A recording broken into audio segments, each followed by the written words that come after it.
First at the big breaking news coming in. Reports are coming in of a shooting incident at Walmart store in Thornton, Colorado.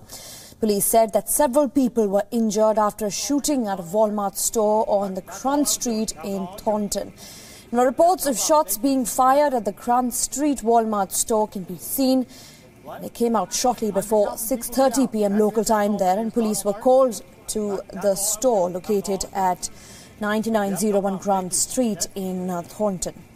The store was evacuated as police arrived on scene, and Thornton police have requested residents to stay away from the area. And police, in fact, did not release information about victims, and it was not clear whether the assailant had been taken into custody. What? I'm just helping people get out. That's it. That's all. My name is Donald Hart. Joining me on the program this morning is Andy Roster. He's a correspondent from the United States. He's on the spot. Andy, what exactly has happened? Is this another gun shooting incident or perhaps terror-related? What more details do we have at this point? Well, that's the big question, and that's the thing that police and authorities are trying to figure out right away.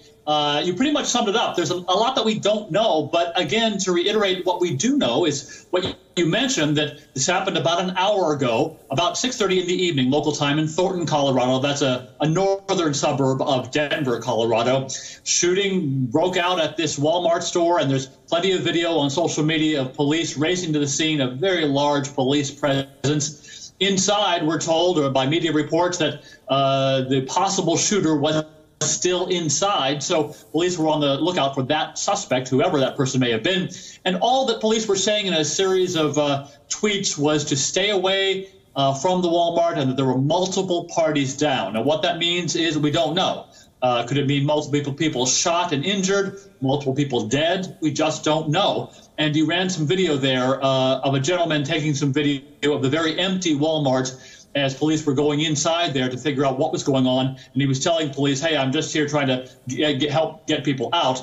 So that's all we know at the moment. This is a very fluid story coming in right now, and we'll certainly keep an eye out for it.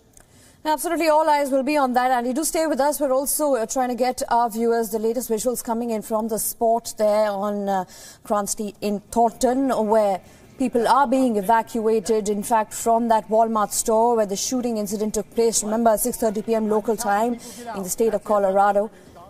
A lot of people, in fact, are fearing that, in fact, the police also saying that there might be people feared, trapped inside, who need to evacuate immediately. The street has been evacuated right now, and more details will emerge as soon as the police speak to the media. But for now, the shooting incident has taken place at a Walmart store in Colorado. Also, Andy, an important thing to point out here is about the country's gun laws. We've seen shooting incidents one after the other, but I think neither the Democrats nor the Republicans have really done anything about the gun laws. These shooting incidents don't seem to end, especially in the United States. No, and it's a big bone of contention here, why that happens. It just seems like after every mass shooting, a lot of folks on the Republican side of the aisle go silent. And they choose to say, look, let's not talk about gun control now. It's inappropriate. The folks on the other side who favor gun control say, no, this is the time to talk about gun control. After a mass shooting, that is the time to talk about it. But these two sides never seem to come together. You know, there was that horrible shooting in 2012 in Newtown, Massachusetts, in which upwards of 20-some people, including many children, were killed by a shooter inside an elementary school. There was talk about coming up with some sort of legislation in Washington to combat gun control, but that fell apart.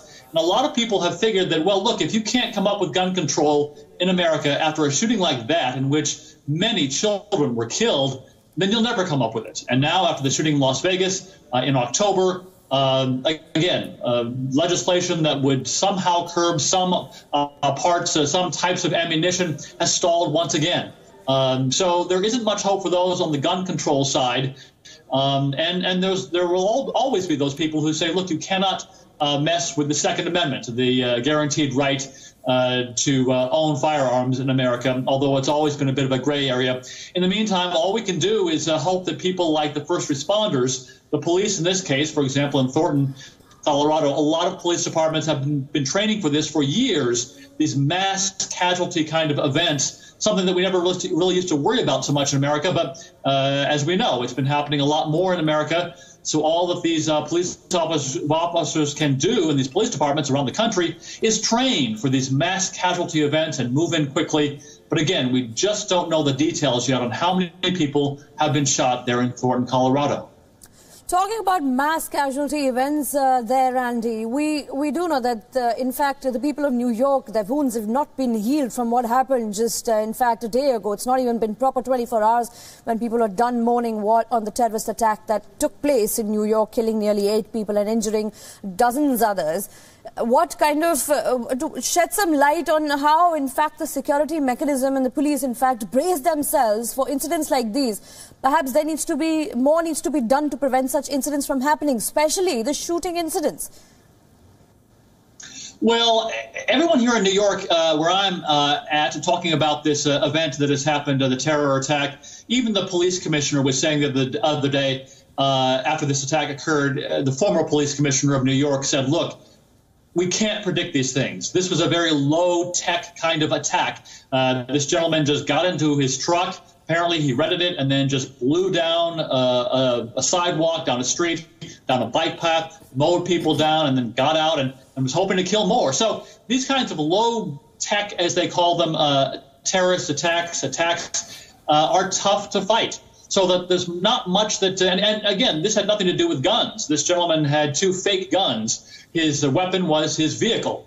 So all that police can do is train for these rapid response sort of things that they do. And everyone is praising the police department's reaction here in New York, how they responded as quickly as they did. This suspect was shot almost moments after he got out of his truck and started waving around these 2 fake guns. So it is a shame. There are a lot of people who say, yes, you can stop these things by tougher gun control. Others say, who disagree, who say that we have enough gun control.